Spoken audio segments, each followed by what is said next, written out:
മറ്റൊരു സംഭവത്തിലേക്കാണ്. നല്ല ഇരുട്ടത്ത് നിൽക്കുന്ന ഒരാളിനെ, ഇങ്ങനെ പകച്ചു നിൽക്കുന്ന ഒരാളിനെ വെളിച്ചത്തിലേക്ക് നമ്മൾ കൈ പിടിച്ചു കൊണ്ടുവരുമ്പോൾ ആ ആളിന് സന്തോഷം ഉണ്ടാകും, അപ്പം നമുക്കും ഉണ്ടാകുന്ന സന്തോഷം വലുതാണ്. അങ്ങനെ ഒരു ഡോക്ടറുടെ കഥയാണിത്.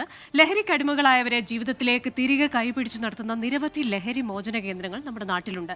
1/4 നൂറ്റാണ്ടിലേറെയായി കൊല്ലം ചടയമംഗലത്ത് പ്രവർത്തിക്കുന്ന ഹരിശ്രീ ലഹരി വിമോചന കേന്ദ്രം അതിലേറെ ശ്രദ്ധേയമാണ്. 10,000-കണക്കിന് പേർക്കാണ് ഇവിടം ഇതിനോടകം പുതുജീവൻ നൽകിയത്.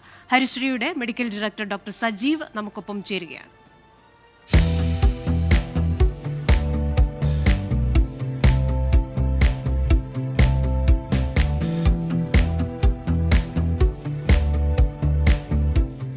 ഇരുപത്തിയഞ്ച് വർഷം നീണ്ട ഔദ്യോഗിക ജീവിതത്തിനിടെ നിരവധി പേരെ, ആയിരക്കണക്കിന് ആളുകളെ ലഹരിയുടെ പിടിയിൽ നിന്നും മോചിപ്പിച്ച് ജീവിതത്തിലേക്ക് തിരികെ നടത്തിയ ഒരു ഡോക്ടർ സജീവ്. ഡോക്ടർ നമസ്കാരം.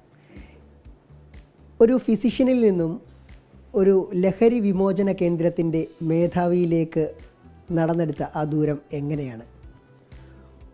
ഒരു സാധാരണ ഹോസ്പിറ്റലായിട്ടാണ് ഇത് ആരംഭിച്ചത്, പ്രവർത്തനം നടന്നത്. എല്ലാവിധ ചികിത്സകളും ഈവൻ ഡെലിവറി വരെ കണ്ടക്ട് ചെയ്യുന്ന ഒരു സ്ഥാപനമായിരുന്നു ഇത്. അതിൽ നിന്നും വ്യത്യസ്തമായി ഒരു സാമൂഹ്യ പ്രതിബദ്ധത വേണമെന്ന രീതിയിലൊരു മനസ്സിലിങ്ങനെ ഒരു ആഗ്രഹം വന്നു. അതിലൂടെയാണ് ശരിക്കും ഇത്തരത്തിലുള്ള ഒരു സൈഡിൽ ഒരു സർവീസ് പാർട്ടും കൂടെ ദുരിതം അനുഭവിക്കുന്നവരെ കരകയറ്റാനുള്ള ഒരു അവസരം കൂടെ ആകട്ടെ എന്ന് ആഗ്രഹിച്ച് മാത്രമാണ് ഇത് ആരംഭിക്കുന്നത്. ഇതിനോടകം എത്ര പേരെ ജീവിതത്തിലേക്ക് തിരികെ നടത്തിയിട്ടുണ്ട്? അത് ആയിരക്കണക്കിന്, എനിക്ക് എന്നെ എണ്ണം അറിയത്തില്ല. ഒത്തിരി ആൾക്കാരെ, ഒത്തിരി വർഷത്തെ, ഒത്തിരി എണ്ണാൻ തന്നെ കഴിയുന്നില്ല, അത്രത്തോളം ആൾക്കാരെ തന്നെയാണ്. എങ്ങനെയാണ് ഇവിടുത്തെ ഈ ഒരു ട്രീറ്റ്മെൻറ്റിൻ്റെ മെത്തേഡ്, രീതികളൊക്കെ എങ്ങനെയാണ്?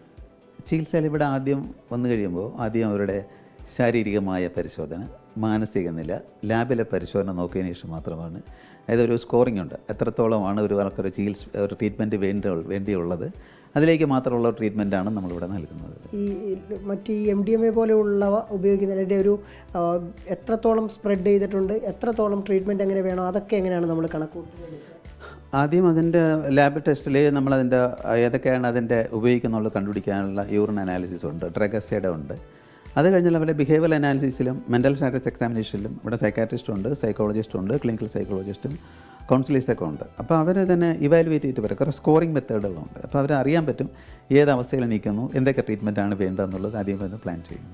ലഹരി ഉപയോഗം ഒരു രോഗം തന്നെയാണെന്നും കൃത്യമായ ചികിത്സ ലഭ്യമാക്കിയാൽ ലഹരിയുടെ പിടിയിൽ നിന്നും ആരെയും മോചിപ്പിക്കാനാകുമെന്ന് തന്നെയാണ് ഡോക്ടർ സജീവ് പറഞ്ഞു വയ്ക്കുന്നത്. ക്യാമറമാൻ രാജ്കിരണിനൊപ്പം സുജിത് സുരേന്ദ്രൻ, 24 കൊട്ടാരക്കര. ലോകത്തെവിടെയായാലും ഏത് സമയത്തും 24 വാർത്തകളും ഓഗ്മെന്റഡ് റിയാലിറ്റി പാക്കേജുകളും എക്സ്പ്ലെയിനറുകളും വിശദമായി കാണാൻ ഞങ്ങളുടെ യൂട്യൂബ് ചാനൽ നിങ്ങൾക്ക് സബ്സ്ക്രൈബ് ചെയ്യാം.